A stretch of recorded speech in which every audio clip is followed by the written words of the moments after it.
Hello, welcome to today's Rapid Resilience Briefing. I'm Sean McDevitt, Director of Product Marketing here at Everbridge, and I'm joined by James Burr, Senior Intel Analyst for Europe, the Caucasus, and Central Asia.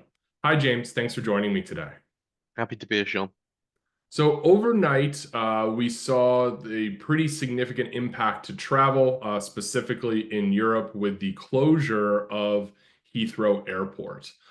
There's already been some details that have kind of come out in terms of the scale of the impact and what they're doing to investigate it. Can you kind of give us some background on what we've learned over the last, 8 to 10 hours?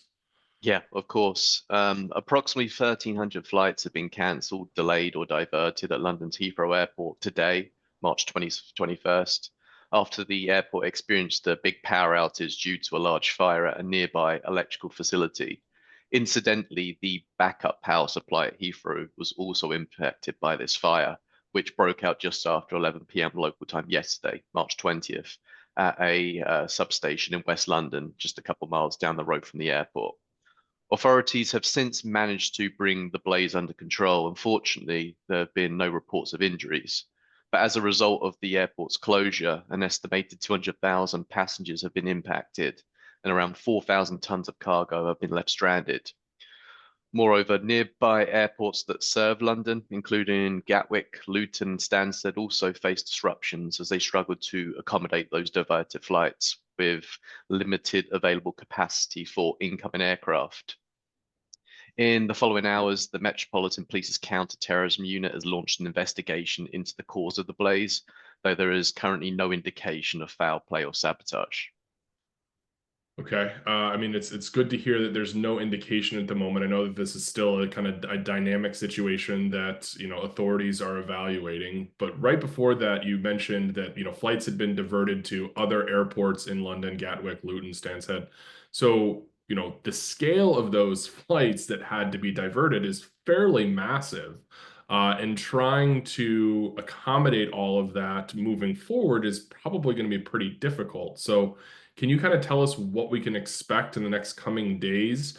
Is there a restoration time? Do we know what flights are going to be impacted? Anything like that?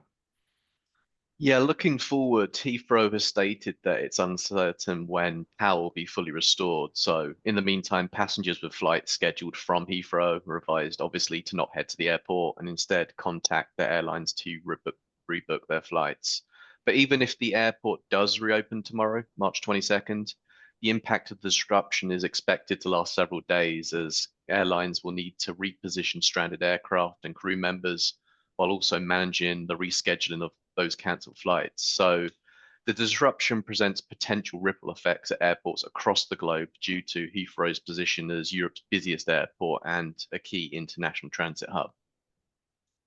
Yeah, I mean that's certainly a very large airport to kind of go offline. So I think there probably are wider implications to this as well, right? We're obviously focusing on people's safety first, but there's probably wider implications when it comes to organizations' resilience, right? When it comes to supply chain, when it comes to all the other different things that are going to be impacted just by the sheer number of flights and cargo flights that are happening out of Heathrow. Can we kind of look at this and pull the lens back a little bit and say, all right, well, what are the wider implications in terms of a macro way?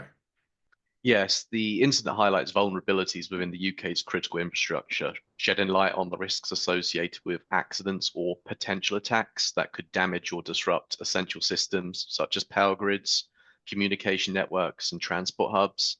So, disruptions can have far reaching consequences, triggering widespread cascading effects across multiple sectors, from travel and commerce to emergency services and healthcare. And this not only compromises the day-to-day function of the country, but also exposes critical weaknesses that could be exploited by possible adversaries. So the timing of the Heathrow disruption, in light of growing security concerns in Europe, adds another layer of alarm. Russia's security services have been accused of engaging in a covert campaign of sabotage across Europe, including targeted attacks on energy grids, transportation networks, and other strategic facilities. So, in light of these concerns, the incident raises broader questions about the UK's vulnerability to state sponsored or non state actors aiming to undermine its infrastructure. There's the possibility that saboteurs could intentionally target infrastructure to weaken a nation's security and stability. And that's obviously a stark reminder of the political risks that exist in today's world. And such attacks could be designed to either sow chaos, erode public trust, and disrupt the function of society, potentially serving as a precursor to more severe destabilizing actions. The potential for such attacks to be politically or strategically motivated, whether as part of an ongoing campaign of destabilization or to serve as a prelude to more aggressive actions, presents a significant challenge to national security, not only in the UK, but wider Europe.